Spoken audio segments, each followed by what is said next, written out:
L'amyloïdose est un processus au cours duquel des protéines deviennent instables et changent de conformation pour se transformer en fibrilles. Ces fibrilles vont ensuite précipiter dans différents organes et affecter leur fonctionnement. Plusieurs types de protéines peuvent conduire à l'amyloïdose et donc donner plusieurs formes d'amyloïdose.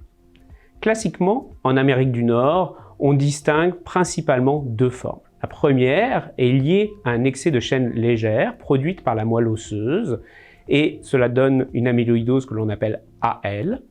La seconde est liée à une protéine produite par le foie, la transthyrétine, qui va donner une forme d'amyloïdose que l'on appelle ATTR. L'instabilité de la transthyrétine peut être liée soit à une mutation du gène conduisant à cette protéine, on parle alors d'une forme mutée ou encore héréditaire, soit être simplement secondaire au vieillissement de la patiente ou du patient, et on parle donc d'une forme acquise appelée sauvage ou sénile.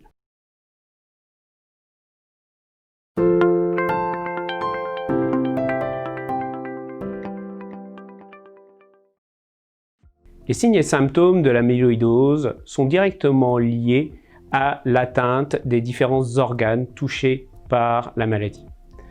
Au niveau du visage, les patients vont présenter une macroglossie, des ecchymoses périorbitaires. Au niveau du système digestif, les patients vont se plaindre de diarrhée, de constipation, ou parfois même des deux. Au niveau rénal, par exemple, les patients vont présenter une insuffisance rénale avec protéinurie. Au niveau du système locomoteur, les patients vont rapporter des symptômes liés à un syndrome du canal carpien ou à une sténose spinale. Au niveau du système nerveux, les symptômes peuvent être extrêmement nombreux, mais retenons principalement des douleurs avec des troubles de la marche, une hypotension orthostatique. Enfin, la maladie, comme l'amyloïdose se dépose au niveau du cœur, va entraîner un certain nombre de signes cardiaques.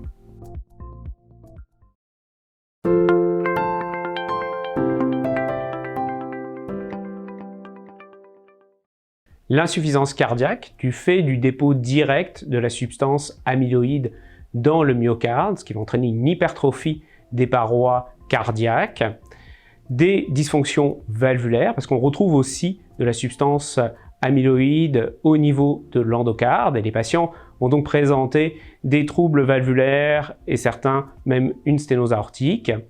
Et enfin, des arythmies. Les patients peuvent présenter aussi bien de la fibrillation auriculaire que des troubles conductifs comme des blocs auriculo-ventriculaires nécessitant des pacemakers. Les patients souffrant d'amyloïdose peuvent donc présenter des symptômes très variés, dépendamment des organes affectés par la maladie. Par conséquent, plusieurs spécialistes sont impliqués dans leur évaluation et leur prise en charge.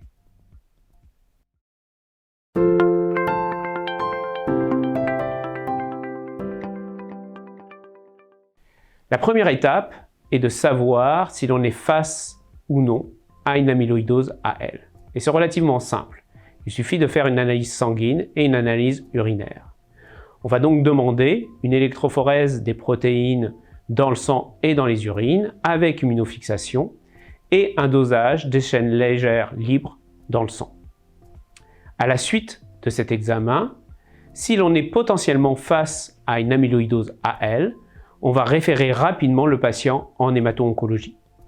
On va réaliser rapidement une biopsie de l'organe affecté pour arriver au diagnostic final. Si maintenant, après l'analyse sanguine et urinaire, on a raisonnablement écarté l'amyloïdose AL, cela veut dire que l'on est vraisemblablement face à une amyloïdose ATTR.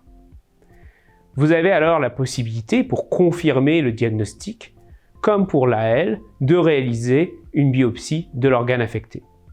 Sachez toutefois que si votre organe affecté est le cœur, vous avez la possibilité de réaliser une scintigraphie au pyrophosphate. C'est un examen d'imagerie simple dont la sensibilité et la spécificité sont tellement bonnes qu'elles peuvent vous dispenser de réaliser une biopsie pour confirmer le diagnostic.